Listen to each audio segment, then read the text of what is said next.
নমস্কার, আমি সন্ধ্যা। আজকের রেসিপি আমার এই যে বাজার থেকে আমার হাজব্যান্ড লাউ শাক এনেছে। এই লাউ শাকটাকে আমি ভালো করে কেটে কুটে ধুয়ে নেব। লাউ শাকটাকে কেটে কুটে ধুয়ে নিয়েছি। এবার রান্নাঘরে চলে আসলাম, কড়াই বসিয়ে দিয়েছি। লাউ শাক করার আগে মার জন্য 2 পিস একটু বেগুন ভেজে নেব। কড়াইতে তেল দিয়ে দিলাম। তেলটা গরম হলে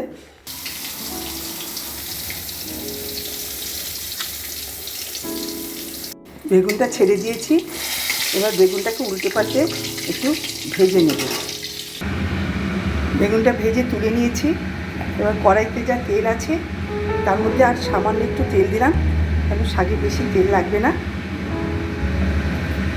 এরপরে আমি সবজিগুলো সব হালকা করে ভেজে নেব। সব সবজিগুলো একসাথে দিয়ে ভেজে নেব। সবজিটা আমি নাড়াচাড়া করে নিয়েছি। এবার আমি একটু পরিমাণ মতো নুন দিয়ে দিলাম, আর দিয়ে দেবো একটু হলুদ গুঁড়ো। এবার ভালো করে নেড়ে চেড়ে নিয়ে ভালো করে আমি সাঁতলে নেব বা হালকা করে ভেজে নেব। সবজিটা আমি নামিয়ে নিয়েছি সাঁতলে। এবার কড়াইতে আমি অল্প করে তেল দেবো, বেশি তেল লাগবে না, একটু ফোড়নটা হওয়ার জন্য। আমি একটু শুকনো লঙ্কা দিয়ে দিলাম, 2 শুকনো লঙ্কা, তেজপাতা আর কালো জিরে। লাউ শাকে সবসময় কালো জিরে ফোড়ন দেয়। কালো জিরে ফোড়ন দিলাম। ফোড়নটা হওয়ার পরে আমি লাউ শাকটা দেবো। ফোড়নটা আমার হয়ে গেছে। এবার লাউ শাক দেওয়ার আগে আমি একটু জিরের গুঁড়ো আর একটু ধনের গুঁড়ো দিয়ে দেবো, যাতে লাউ শাকটা টেস্টি হয়। একটু নেড়ে চেড়ে নিলাম। নেড়ে চেড়ে নিয়ে এবার আমি লাউ শাকটা দিয়ে দিলাম। এইভাবে আমি লাউ শাকটা পুরো দিয়ে দেবো। লাউ শাকটা আমি পুরো দিয়ে দিয়েছি। এবার আমি একটু সামান্য নুন দেবো। যেহেতু আমি সবজিটায় নুন দিয়েছি, যেন শাকে আমি বেশি নুন দেবো না।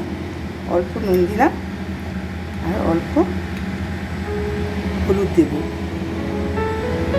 আর 2 কাঁচা লঙ্কা চিড়ে দেবো।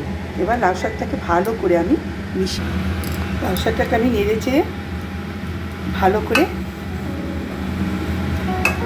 দিয়েছি। এবার আপনারা যে কোনো সবজি আপনারা লাউ শাকে আপনাদের পছন্দ মতন দিতে পারেন। আমি যেমনি মিষ্টি আলু দিয়েছি, কুমড়ো দিয়েছি, একটু বেগুন দিয়েছি, একটু সিম দিয়েছি, একটু সাদা আলু দিয়েছি। এইভাবে আমি সবজি দিয়ে করব।